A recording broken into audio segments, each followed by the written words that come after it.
आज मैं आप सभी के लिए एकदम मार्केट जैसा खस्ता नमकीन की रेसिपी लेके आई हूँ।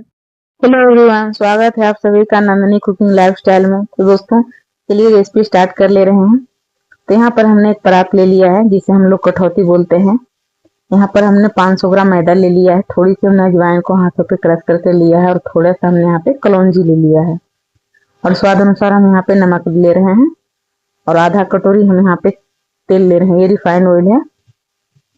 आप चाहें तो इसमें बटर घी भी डाल सकते हैं। तो इसे हमें अच्छे से दोनों हाथों से रगड़ते हुए हमें इसे अच्छे से एकदम मिला लेना है। हमें इसे 1 मिनट का टाइम देना है आटे पे। इस आटे में हमें सोडा वगैरह कुछ का भी इस्तेमाल नहीं करना है। तो देखिए, इस तरह से हमारा मुठ बन जाना चाहिए आटे का। अब हम नॉर्मल पानी डालते हुए हमें इसका सख्त डो तैयार कर लेना है, टाइट डो में तैयार कर लेना है। डो हमारा गीला नहीं होना चाहिए। तो यहाँ पर हमने टाइट डो तैयार कर लिया और इसे हम आधे घंटे के लिए रेस्ट पे रख देंगे। तो आधा घंटा हमारा हो चुका है। हम आटा चेक कर ले रहे हैं। तो हमारा आटा एकदम अच्छी तरीके से फूल चुका है। आटे को हमें 2 पार्ट में डिवाइड कर लेना है और इसे हमें पतला रोल करके चाकू से हमें काट लेना है। ज्यादा बड़ा लोई हमें नहीं रखना है। जितना हम रोटी बनाते हैं बस उसी टाइप का हमें लोई बना लेना है। सारे लोई को हाथ पर हमें एकदम चिकना कर लेना है, जिसमें कोई क्रैक्स ज्यादा ना हो। एकदम चिकना लोई हमें तैयार कर लेना है। तो सारे आटा का हमने लोई बना लिया है। अब इधर हम साटे की तैयारी कर ले रहे हैं। तो यहाँ पर हमने कटोरी में 2 चम्मच हमने मैदा लिया है और 3 चम्मच हमें तेल ले लेना है और इसे हमें अच्छे से मिक्स कर लेना है। इसका हमें एकदम अच्छी तरीके से साटा तैयार कर लेना है। जितने अच्छे साटे हमारे तैयार होंगे हमारी निमकी उतनी ही ज्यादा क्रिस्पी और लेयर वाली बनेगी। तो लोई को सूखा आटा में हमें लपेट के इसे पतला सा हमें बेल लेना है। रोटी के जैसा ही हमें बेल लेना है। पतला ही हमें बेलना है। जितना पतला आप कर सकें उतना पतला हमें बेल लेना है। तो देखिए, हमारा एक रोटी हो गया था। दूसरा भी हम इसी तरह से बेल लेंगे। सभी को एक ही बराबर हमें बेल लेना है। मोटा हमें बिल्कुल इसे नहीं रहने देना, क्योंकि मोटे रखेंगे तो हमारी जो रेसिपी है वो सही नहीं बनेगी और ज्यादा लेयर वाली भी नहीं बनेगी। तो सारी रोटियों को हमने बेल लिया है। इसे हमने प्लेट में रख लिया है। तो हम स्लिप पे ही रोटियों को रख ले रहे हैं और इसके ऊपर हमें साटा लगा लेना है। साटा जितने अच्छे तरीके से लगाएंगे हमारी निमकी उतनी ही ज्यादा परफेक्ट बनेगी। तो एक रोटी पे हमने साटा अच्छे तरीके से लगा लिया है।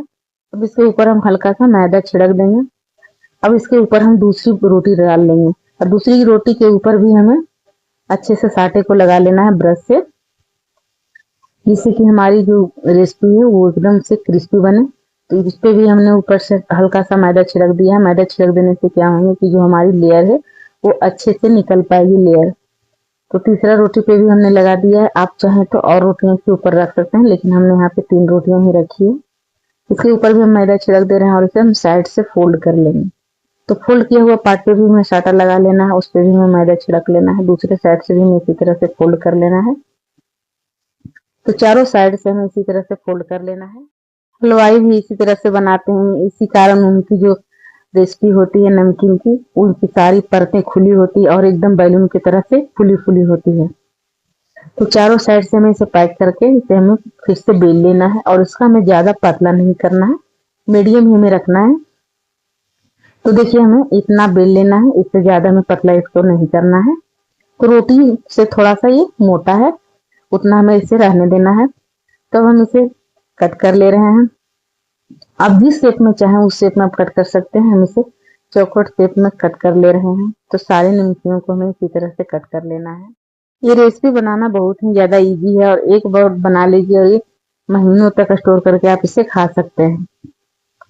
सारी निमकियों को हमने कट कर लिया। अब हम इसे उठा लेते हैं। ये हाथ से भी अच्छे तरीके से उड़ जाते हैं, ये बिल्कुल भी अंदर नहीं चिपके हैं। इसी तरह से सारी रोटियों को हमें बेल लेना है। अब बेल के हमें इसी तरह से कट कर लेना है। अभी से ही लेयर दिखना चालू हो गया हमारा नमकीन में। तो इसे हम एक प्लेट में निकाल के रख ले रहे हैं। सभी रोटियों में हमें इसी तरह से साटा लगा के बेल के इसे कट कर लेना है। इस रेसिपी को मैं एक बार बना के रख लेती हूँ तो महीनों नाश्ते की छुट्टी हो जाती है। फिर कोई टेंशन नहीं रहता है। बच्चे मांगे शाम को चाय के साथ खाने का, इसका मजा ही कुछ और है।